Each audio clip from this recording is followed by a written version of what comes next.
Ladies and gentlemen, welcome to the 69th Annual Memorial Day Ceremony at Harbor Lawn Mount Olive Memorial Park and Mortuary. Our purpose here today is to remember and honor those more than 1 million brave men and women who lost their lives in the service of their country. No greater sacrifice than one who gives his life so that others can live in freedom. We don't know them all, but we owe them all. On the front page of today's program, in very small print above the Torch of Freedom, you will note that this ceremony began in 1954 and continues through today. I was not here in 1954. I was only 11 years old. Looking forward to summer vacation and playing Little League in Midway City. I attended the Memorial Day ceremony at the Westminster Memorial Park as a Boy Scout. The ceremony was sponsored by the American Legion Post Triple Nickel 555. In 2009, Bud Hull, United States Marine Corps, World War II, Mustang Aviator, Pacific Theater, led the ceremony here at Harbor Lawn, representing the Costa Mesa chapter of the Veterans of Foreign Wars. Jack R. Hammett, World War II veteran, U.S. Navy, warrant officer, mayor of the city of Costa Mesa, and president of the Freedom Committee of Orange County, a veterans organization, presided over the ceremony from 2010 to 2014. The Freedom Committee's veterans have continued their duty and legacy by this ceremony to honor and remember our fallen heroes. Before I turn over the program to our Master of Ceremony, Major Alan F. Harvard, United States Army, retired, I will introduce Mrs. Maria Simpson, Gold Star Mother, the mother of Marine Lance Corporal Abraham Simpson, to speak to those Gold Star families that we let them know we haven't forgotten them. Maria Simpson.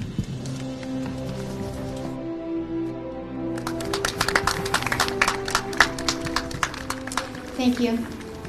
I just want to express my gratitude for the ceremony today as a Gold Star mother, and for the other Gold Star families that may be in the audience, and that we as a nation come together to remember our loved ones.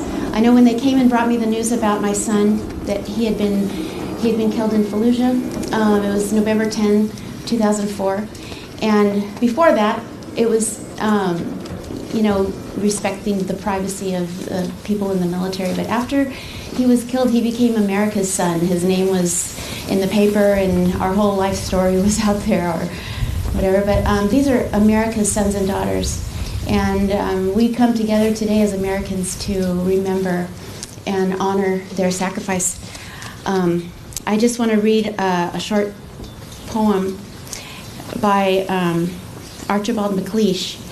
It's called "The Young Dead Soldiers Do Not Speak." The young dead soldiers do not speak. Nevertheless, they are heard in the still houses. Who has not heard them? They have a silence that speaks for them at night, and when the clock counts. They say, we were young, we have died, remember us. They say, we have done what we could, but until it is finished, it is not done. They say, we have given our lives, but until it is finished, no one can know what our lives gave. They say, our deaths are not ours, they are yours. They will mean what you make them. They say, whether our lives and our deaths were for peace and for new hope, or for nothing, we cannot say. It is you who must say this. We leave our deaths to you. Give them their meaning. We were young, they say. We have died. Remember us. So we're here today to remember them and to give their lives their meaning. Thank you so much for being here.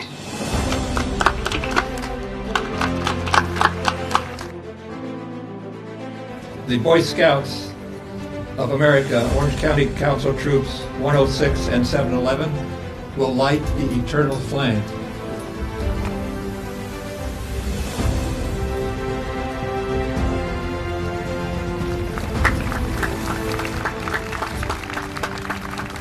Our Master of Ceremony today is Major Alan F. Harvard, United States Army retired, 1957 to 1979.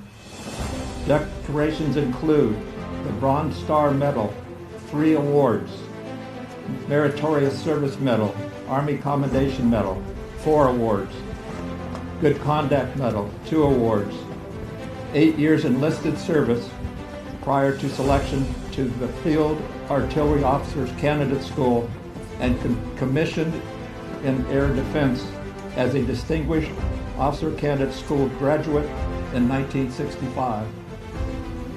As a captain, Major Harvard served in Cu Chi 3 Corps, Vietnam, as a commanding officer of the 25th Infantry Division Replacement Company. After a tour in Germany, he returned to Redstone Arsenal, Huntsville, Alabama, and became the director of the Low Altitude Missile School before retiring. I give you Major Harvard.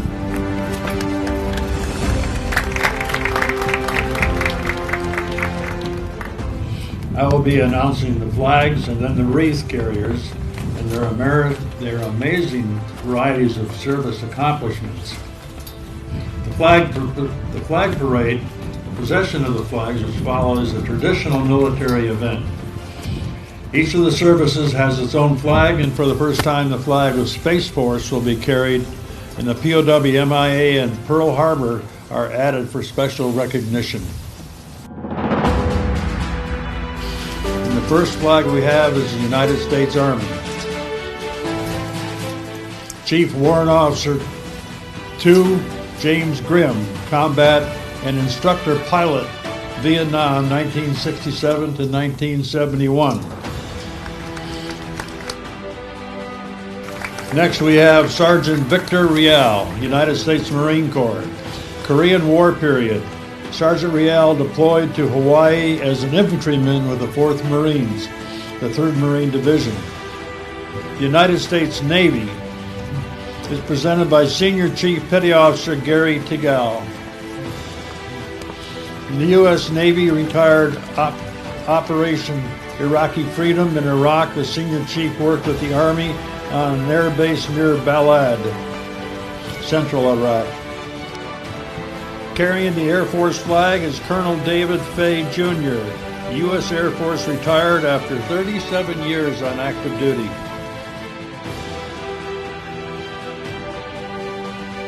Our newest flag is the space flag.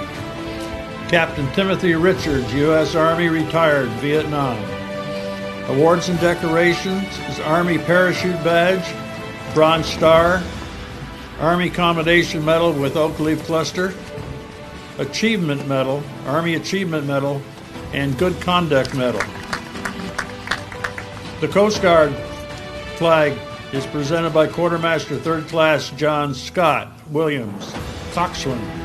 1977 to 1981, he operated from Southeast Alaska and Baja California to San Francisco as Law Enforcement Fisheries Search and Rescue. Number 7 is the POW-MIA, Quartermaster 3rd Class Lucky Walsh, U.S. Navy 59 to 65. Served on destroyers in the South Pacific, Western Pacific, Southeast Asia, and the Aleutian Islands. Unique for the first time, and I'm very proud to present this, is Staff Sergeant Barbara Van Note. Staff Sergeant Van Note served in the Air Force 67 to 72. She served in the Strategic Air Command, 1st Tactical Command Fighter Wing. She worked 43 years designing programming computers.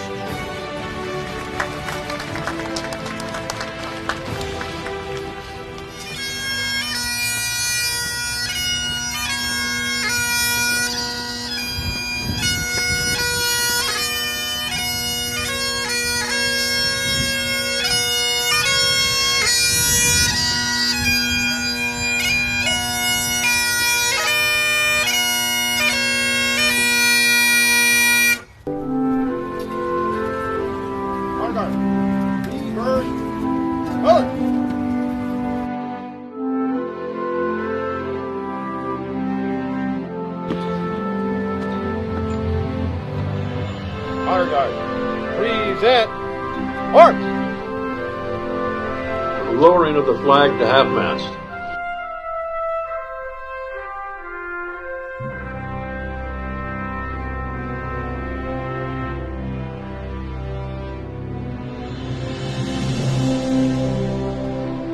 Oh, say, can you see by the dawn's early light what so proudly we hail at the twilight's last gleaming, whose broad stripes and bright stars through the perilous fight o'er the ramparts we watched were so gallantly streaming, and the rocket's red glare, the bombs bursting in air, give proof through the night that our flag was still there. Oh, say does that star-spangled banner yet wave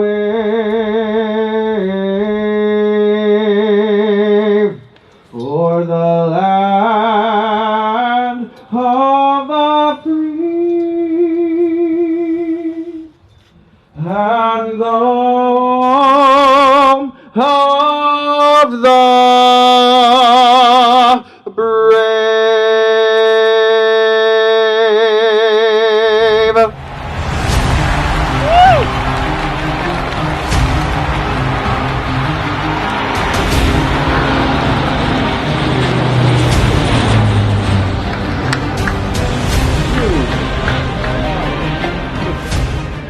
I pledge allegiance to the flag of the United States of America and to the republic for which it stands, one nation, under God, indivisible, with liberty and justice for all.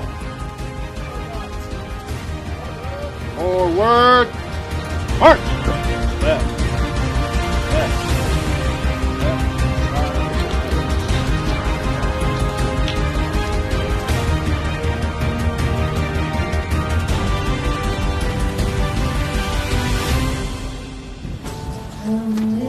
Amazing grace, how sweet the sound that saved a wretch like me.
Our keynote speaker is Colonel Wayne Scott, United States Air Force retired. Colonel Scott served over 29 years as a communication and information officer in the United States Air Force. His Air Force career took him through 19 different assignments in 11 separate locations, including 3 tours as a squadron commander responsible for the morale, welfare, and discipline of up to 500 personnel. Under his leadership, one of those units was named the best and largest communication unit in the entire Air Force in 1999. He retired as a colonel from the Air Force in November of 2005. Wayne and Cindy, his wife, have been married for more than 4 decades. Colonel?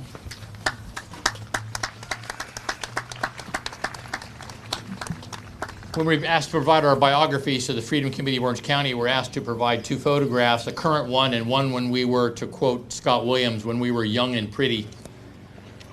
I'm glad that he selected the one when I was at least younger and prettier for today's program. Freedom is a word often heard today, but if you want to keep it, there's a price to pay. Each generation's got to win it anew, because it's not something handed down to you. Freedom isn't free. Freedom isn't free. You've got to pay a price. You've got to sacrifice for your liberty. These are words to a song I first heard over 53 years ago, and they still resonate in my heart, especially on a day like Memorial Day. The year was 1970. Our nation was still deeply embroiled in the war in Vietnam. I'm sure some of you were there fighting then. And our nation was divided in our support for the war. Anti-war protests were occurring almost daily. But the year prior, in November of 1969, President Nixon gave what came to be known as his silent majority speech, appealing to the American people and calling on the great silent majority for their support as he worked for peace with honor in Vietnam. Following the speech, polls indicated that 77% of Americans supported President Nixon's policy in Vietnam, and in response, several pro-American programs sprung up. I was a junior in high school when the musical Up With People came to our school for a performance. I don't recall much of the program except that one song. Freedom isn't free. Freedom isn't free. You've got to pay a price. You've got to sacrifice for your liberty. The song was actually written in 1965 by brothers Paul and Ralph Caldwell, but it was brought to life in the musical Up With People. And so that's my message today. Freedom isn't free. You obviously believe that, or you wouldn't be out here on a beautiful holiday morning honoring those who have paid that price. An unknown author wrote that Armed Forces Day honors those currently serving, while Veterans Day honors those who have hung up their uniform after completing their term of service. But on Memorial Day, we honor those who never took off their uniform. They were still wearing it when they gave their life to defend our freedoms. General George S. Patton is not known for his soft and kind words. but sometimes they still bear repeating. He said, "It is foolish and wrong to mourn the men who died. Rather, we should thank God that such men lived."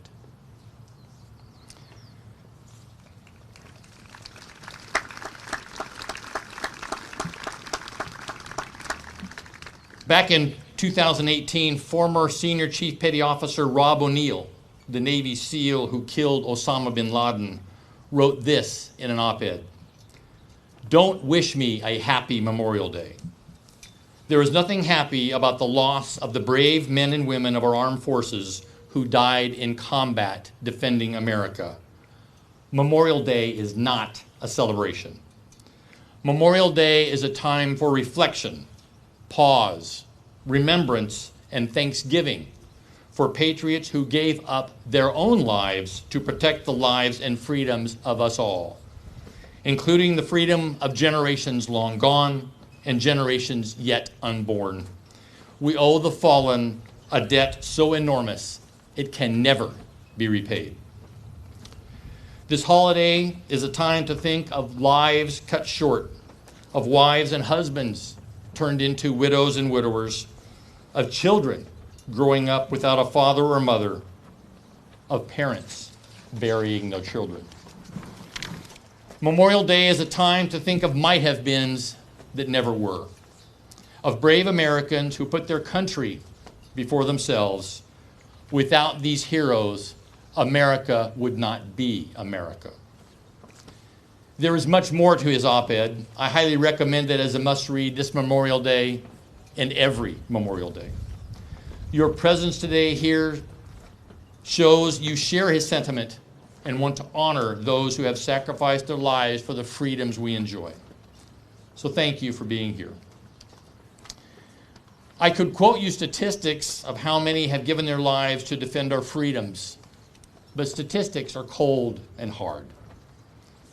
I would rather highlight the stories of a few who made that ultimate sacrifice.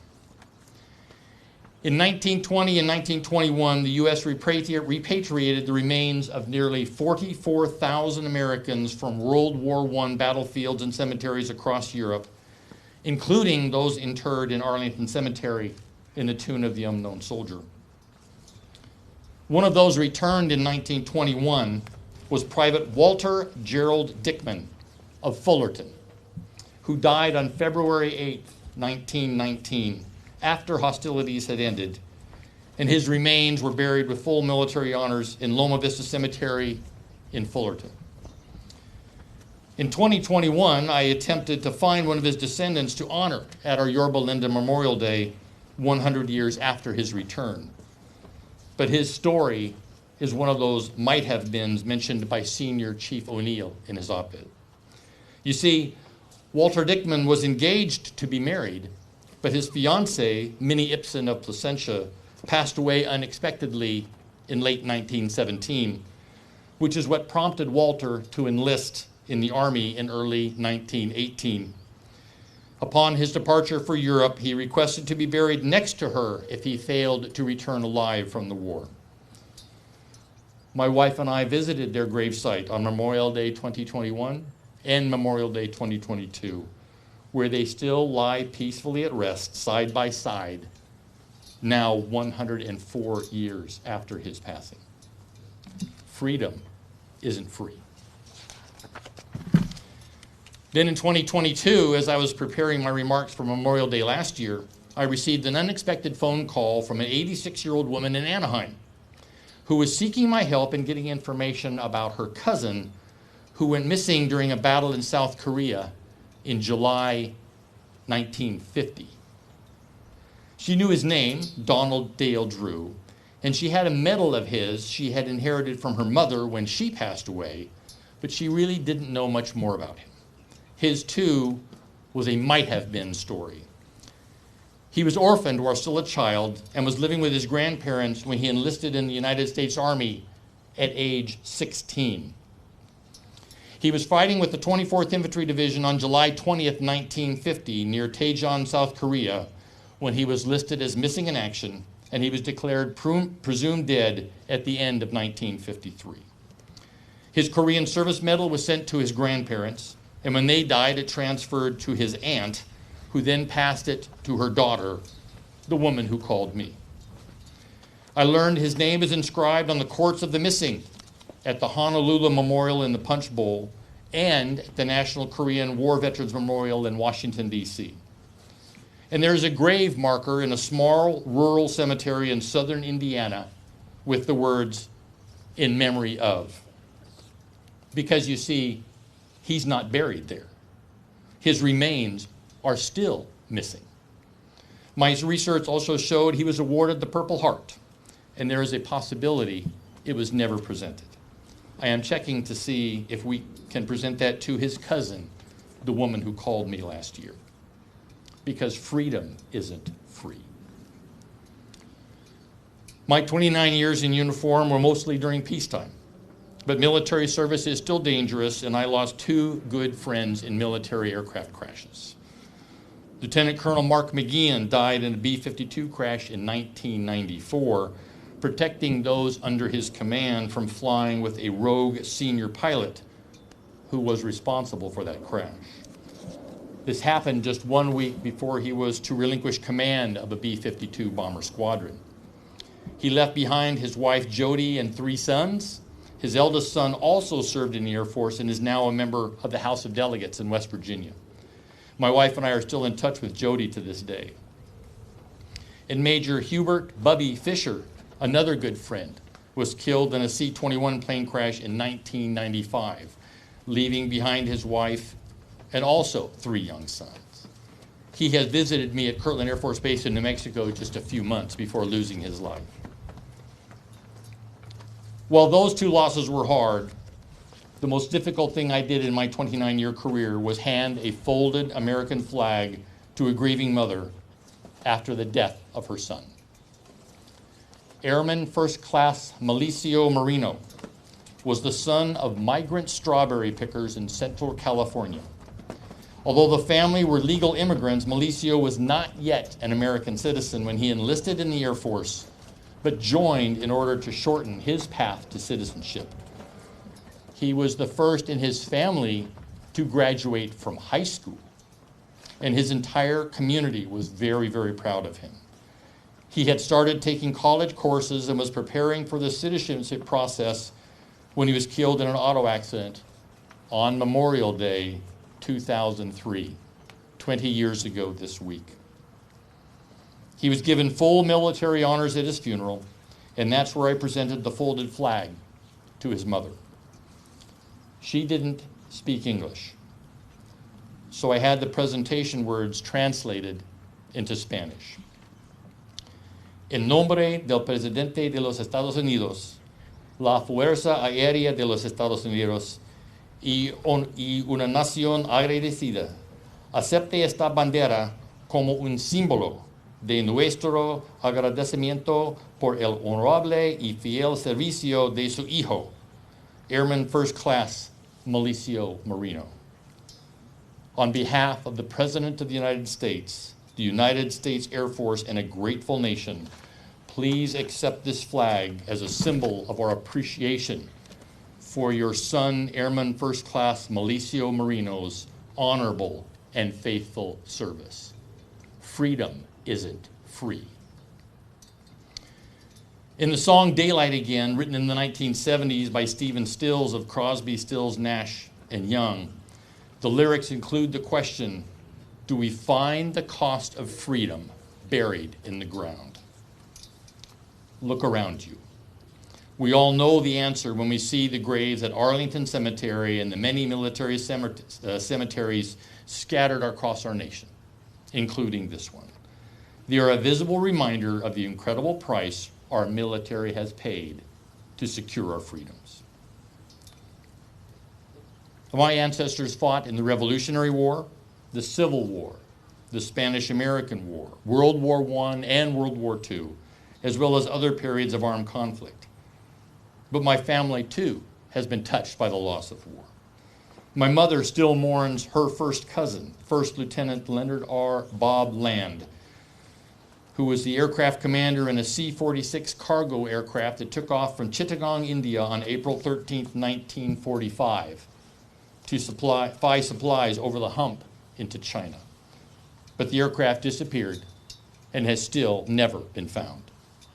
We are blessed in that no other member of my family were killed in battle, though some, especially my grandfather, carried the scars of seeing comrades fall in combat. For those of you who have lost a loved one in military service, I share with you the words of Abraham Lincoln. I pray that our Heavenly Father may assuage the anguish of your bereavement and leave you only the cherished memory of the loved and lost, and the solemn pride that must be yours to have laid so costly a sacrifice upon the altar of freedom. Yes, freedom isn't free. President Ronald Reagan echoed the words of that song I began with when he said, "Freedom is never more than one generation away from extinction." We didn't pass it on to our children in the bloodstream. The only way they can inherit the freedom we have known is if we fight for it, protect it, defend it, and then hand it to them with the well-fought lessons of how they, in their lifetime, must do the same. So cherish your freedom, fight for it, protect it, and defend it. It has been bought with a very high price. The blood of the soldiers, sailors, airmen, Marines, and Coast Guardsmen who have given their lives for it. You honor their sacrifice when you always remember, freedom isn't free, freedom isn't free. You've got to pay a price. You've got to sacrifice for your liberty. Thank you. God bless you. God bless our fallen troops and their families, and may God continue to shed his grace on the United States of America.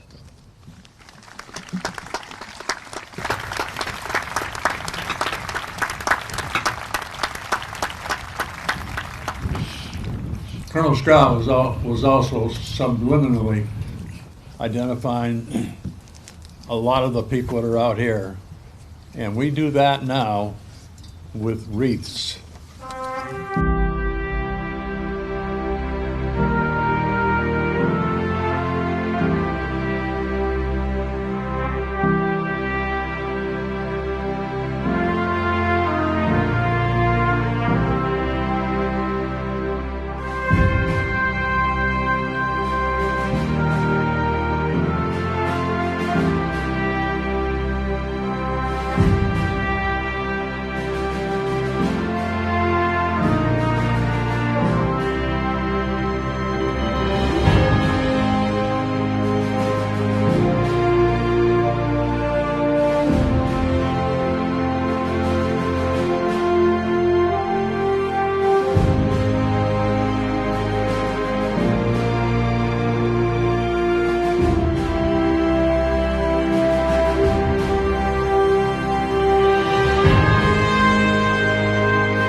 and crown thy good with brotherhood.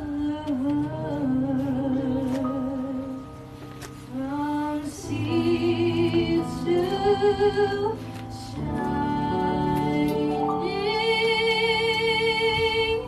sea.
Is that the Chattanooga choo-choo? Yes, yes, track 29. Boy, you can give me a shine. Can you afford to buy the Chattanooga choo-choo? I've got my fare and just a trifle to spare. You'll leave the Pennsylvania station at 3:45. Read a magazine and then you're in Baltimore. Dinner in the diner, nothing could be finer than to hug a lemonade in Carolina. When you hear the whistle blowing into the bar, then you know that Tennessee is not very far. Shovel all the coal in, gotta keep it rolling. Woo-woo, Chattanooga, there you are.